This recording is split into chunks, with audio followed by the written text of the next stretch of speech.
It's Numbers Online, powered by Sofascore. The question for today, or rather the statement, is Barça's most important player, Raphinha, as our production most boldly puts it. JayDee Dyer and myself, Nico Cantor, are going to break this down. We have to, because I think the emphasis has to be on the word important. We're not saying is he the best player, we're not saying is he another dynamic, but he entered a different echelons in terms of the conversation last year for what he created. Goals, the assists, his impact in terms of entering the conversation for the Ballon d'Or. But this word, the most important player, I think it quantifies to his leadership, is the way that he ignites his team in a completely different way. And especially his pressing, those things cannot just be quantified. Well, now that he's back, Barcelona do look different. So let's take a look at Barcelona with and without Raphinha, with games played, win rate, points per game, goals per game, all right? I mean, this is already telling me something. This is on offense. And like you said, JayDee, this has got to be obvious to almost everybody, right? Of course, the win rate really does impact and show what he does when he steps on the floor in terms of for his team. I love the relationship between these two, because these two have really grown with one another in terms of what he's brought out of him. Let's not forget that Raphinha was a good player in England. They're just an okay player, tight with a couple of top teams. He's gone into a completely different conversation for what his relevance is now. And when you break down in terms of what he's actually done, win rate, points per game, especially those goals, it shows that he really does change his team every single time he's on the pitch. Okay, but one thing is offensively, but this is what Hansi Flick had to say about his player Raphinha. Raphinha always brings dynamism to our game. He's very important because he has great intensity, and when he starts pressing, he makes everyone else press too. So that might be a nod to Raphinha defensively. And let's take a look at those defensive numbers with and without Raphinha, because this player gives you something off of the ball. We're talking about goals conceded per game, drop off, possessions, 1 per game, increase, through balls allowed per game, drop off, offsides provoked, increase. The team is better without the ball when Raphinha's in. There's no debate. I really do think we need to understand in terms of what he brings to his team, because, you know, Lamine Yamal is going to grab all of their headlines. Lewandowski is going to score a lot of the goals. But this guy, in terms of what he brings to the front three, he's the trigger. And when I say the trigger, that's what Lucho Diaz is for Bayern, respectively. That's what Martin Odegaard is for Arsenal, respectively. They ignite the whole team to say, OK, this is the point of transition we're at right now, and this is what we need to do as a team collectively, to then be, of course, super effective and successful when we get the ball back, and then we can ignite as a team. He sets the organization to the entire press, right? You said, I go, we go, right? How many times this season have we seen Barcelona, I go, and then not everybody else goes, and in a matter of 3 or 4 passes, the other team's through, in on goal. They have a big match coming up this weekend against Atleti. I want you guys to chime in, give us your opinions, because this is what could be. I'm not going to say it is a definitive match. It could definitely be. It's a makeup game early, because these teams go head-to-head in the Supercopa for Spain later in the new year. So let's take a look at what Atlético Madrid against Barcelona might stack up to be, because these are two teams that are starting to find real strong form. We're taking a look at who's got the edge between these two teams. Yeah, let's dive into it, because when you really do compare the two teams, what we're expecting, of course, from Simeone's team immediately is a bunch of changes, right? You saw the team in terms of rotation. He knew that he needed to ignite it. It's been a busy week from Champions League to La Liga. It's been a busy block. December is incredibly taxing on players. But what I have liked is our projected 11s has kept the same front three in terms of with this. We see the return of Pedri this week, which was important against Deportivo Alaves.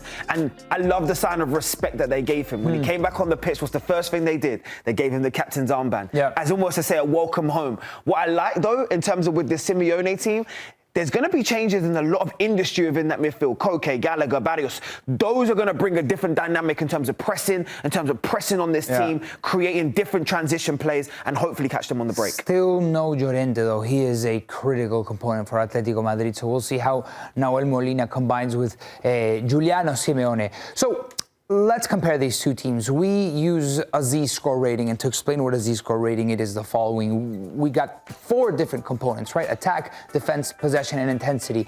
Each of those components have several stats, and then you put them all together, and it's a standard, basically, right? An average of all of the teams in the top 5 leagues, and they fall within a bunch of different categories across this timeline, from poor to elite, right? The best teams all the way on the right, and the poor teams all the way way on the left within each category, and then you combine them all together, and from this 0 to 100 scale, you kind of see where they fall. In the attack, look at that. Atletico Madrid beats Barcelona. In the defense, Barcelona beats Atletico Madrid. You probably wouldn't have thought that way. And then possession and intensity, Barcelona bests Atletico Madrid. And that's something that we're going to dive deep into. Let's talk about this attack. So this is where we can do the stats versus the eye test. And immediately I'm going to turn around and say, I actually disagree. There isn't many teams in world football that can say that they're better from an attacking perspective than Barcelona. When you dive into it, you can understand why. The production, okay, fair enough. They're about even, and rightfully so. When I see the chances created, I'm not surprised at all when you say that you allude to Barcelona being the favourite in it. But here we go in terms of where stats can sometimes be deceiving. The transition breaks. Well, let's break down the context of it. How many times is Barcelona actually in a counter-attacking or a transition situation? Rarely. Very rarely. So then, Nico, when you break it down and you say the attacking set pieces, which is a give or take, if the transitions is the massive differential between the two teams, then I would still say Barcelona is probably in the elite category overall when looking at comparing the two attacking lineups. Yeah, for sure. It's a different style of attack, right, for Barcelona and Atletico Madrid. You're looking at these goals per game. You're looking at the XG per game. Barcelona is better in all of these categories, and they're creating bigger chances. But I think that the trap that a lot of people fall into about Atletico Madrid specifically is saying that they're rough, this dogged Cholo Simeone type of team.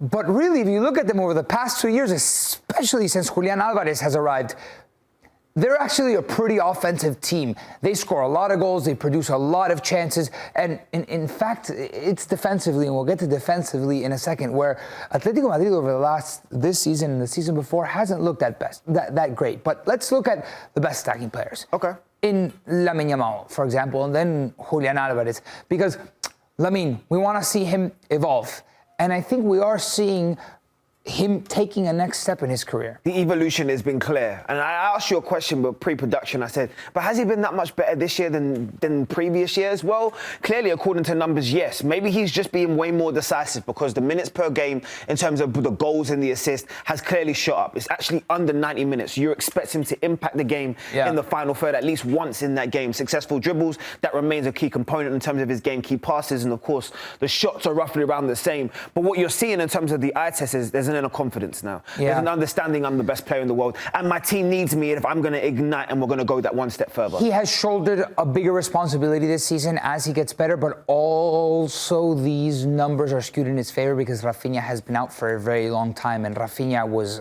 very present for a lot of the time, so they had to split a lot of the offensive production. But that's important. He can do it hugely, with and without. But here's where I can throw you an alley-oop, because let's talk about an Argentine, right? Yeah. We're obviously going to be talking from the opposite perspective. We've had a conversation on this show already and said that this arguably might be the most complete forward in world football. But where does Julián Alvarez rank right now in terms of when you see his goals, his assists, and of course his Sofascore rating for you? I mean, number 5 amongst top 5 center forwards. This is incredible. You know Julián Alvarez is going to step on the field and he's going to have an impact. He might score, he might assist. I mean, you look at this plot chart, Julián Alvarez is very high up on the XA and XG. I mean, look at the group all the way in the corners. A lot of players, a lot of elite players in that corner down there.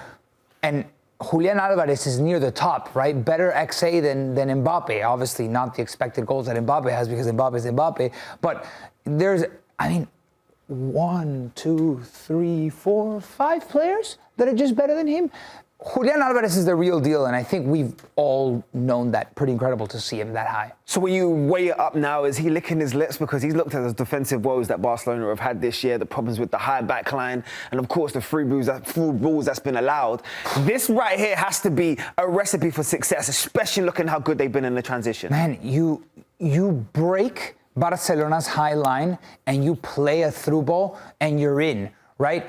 That press, you can't allow it, but now Raphinha's back, so that press is a little bit better. It's this whole concept that we're talking about. It feels like whoever gives an inch, whoever steps half a second late is going to be the one that commits the error, And that might be the downfall to this game. That might be the key to success. And Julián Alvarez in those positions where he can drop off and play a wide player, play an on-running Juliano, play an Alex Baena on the other side, he can be critical in taking down Barcelona. Look at the words that Nico just alluded to from the tactical perspective. Looking at Simeone coming in like this and Baena coming in like this. When Julián Alvarez falls into that false nine position, it's going to be interesting to see from a tactical perspective who Barcelona allude to pick him up. Because if they don't, there could be a recipe for success here in terms of for Atleti overall.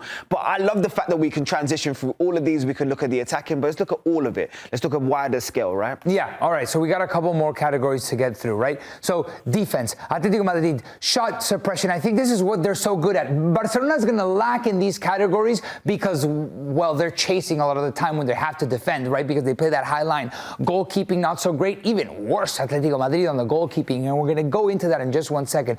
Defending set pieces, both of them are not that great. That last line of defense, I mean, the errors is dropping. That's towards that. This is shocking. I mean, it's not shocking. It's crazy that it's this low because they're not that great on that last line defending. When teams are beating Barcelona, they're beat, right? You're having to track for a lot of lost ground. So both of these teams falling in that average category kind of hints that this might be a high-scoring game. So let's look at goalkeeping and why it's so bad. But I just want to ask you a question. Do you think we're being harsh on Atleti? They are the La Liga's best defense statistically. When you look at the numbers, nothing else. Don't look at the eye test for a second. This team has conceded less goals than anybody else. So why are they considered so bad defensively? Yeah, I think their keeper has a lot to do with it, but I also think over the last couple of seasons, not just this season, defensively they've dropped a little bit. Of course they've dropped. That would be natural. If you see some of the players that's gone out of the window, Juan Franz, your Felipe Lopez, your Godins, those legends are gone. They're not here anymore. You've now got this new crop, the long layers. And of course, Oblak has lived through a lot of this transition. So do you think it's fair that we highlight in terms of overall where he stands right now? Yeah, listen, I think he also has to deal with a lot of rotation on that back line. Sure, you have your Jose Maria Jimenez's of the world, but you got a Lenormand that comes in and out of the team. It's a constant change. You got Hansko playing center back, playing left back. It's a lot to deal with, but I think you can say that Jan Oblak has been playing worse. I mean, goalkeepers top 5. You look at these rankings. This is not good. It's difficult for me to defend him on this one. Overall, just the struggles that he's had as one of the leading goalkeepers across let's say, the last decade. Yeah. This is clearly a regression. There's no two ways about it. For the standards that he set for himself, it's a problem. Yeah, definitely. All right, so let's go back and see all of our categories from the Z-score. I mean, there's so many components to this. We can't break everything down, but the possession speaks for itself, and the intensity speaks for itself because Barcelona is so on the front foot. And if you look amongst the 98 teams, right, we're talking about top 5 teams, they are both so close. Atletico 20th, Barcelona 7th, and it's splitting hairs. I mean, when you fall into this dark blue category right here, to me, anybody can beat anybody. Ooh, okay, so there's the pressure point, the hardest question I'm going to ask you today. Prediction time. It's time now. We step into it. How is that game going to unfold in terms of this massive one between Barca and Atleti? I think Atleti's got this. What? I think Atleti can pull off the upset. Okay. I love the form of both teams going into this because only Barcelona, out of the last 10 games respectively for both of the teams collectively, Barcelona are the only team that's actually lost a game. So Atleti are coming to this full of confidence, ready to go, but you're saying the surprise is there. I think they have the weapons in their arsenal to inflict damage the way that Barcelona has shown vulnerabilities and can exploit them. Atletico Madrid wins 2-1. I'm going to go the opposite. I think Barcelona are below Atleti away, and I think it's going to be a 4-1. I think I'm feeling a 4-1. I'm believing Hansi Flick will turn this around and have a statement win, similar to when we looked at the derby between Atleti and Real Madrid early in the season. Yeah, definitely. I mean, they kind of need it, right? Massively. Hey, thanks for watching this video from Numbers Don't Lie. Be sure to catch our show every Monday at 5 p.m. on YouTube. And for news and insights from leagues all around the world, including Serie A, EFL, and all UEFA competitions, both men's and women's, don't forget to sign up for Paramount+.